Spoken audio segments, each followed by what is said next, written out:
आता नगरपालिका आता या सत्ताधाऱ्याला गावातच येऊ द्यायचं नाही असं ठराव घेतला पाहिजे सगळ्यात यातच आणि याला मतदान द्यायचंच नाही तरच हे वाटावर येतील तर येतील तर तुमच्या आमच्या हातात काही फार राहिलेलं नाही. बोंबलून घसा कोरडा पडायला काहीच होईल झालं. विम्यासाठी बार बार तुम्ही आता 3-4 वेळेस झाला आपण भानगडी करायला काही झालं का? त्यामुळे यंदा मी ठरवलं की मी या भानगडीत पडणारच नाही.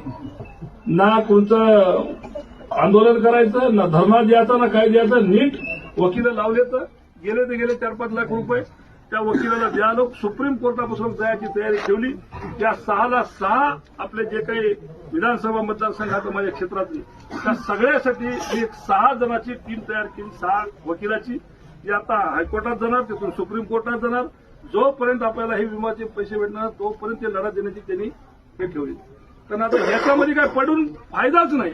उगाच तुम्ही बी नादीला गेले तुम्ही बी याले मोर्चाला कामधंदे सोडून आणि काय आहे तर काहीच नाही. आता काय झुपाटणं दुसरं काहीच भेटणं झालं. त्यापेक्षा या भानगडी करण्यापेक्षा आपण कोर्टात जाऊ. कोर्टात गेलं तरच काहीतरी होईल. कारण आपण चाललो कोर्टात या मॅडमपाशी चाललो तर आमचा विमा नाही म्हणून याच्या हातात काय कलेक्टर जवळ झालो त्याच्या हातात काय ती विमावाली घेऊन पसार झाली. त्याच्या मस्त त्याचे बँक बॅलन्स भरलं सगळं भरलं. आता जर कोणी काही करू शकते ते फक्त कोर्ट करू शकते. त्यामुळे आपण सगळेजण कोर्टात धाव घेऊ. मी ते घ्या लागलो.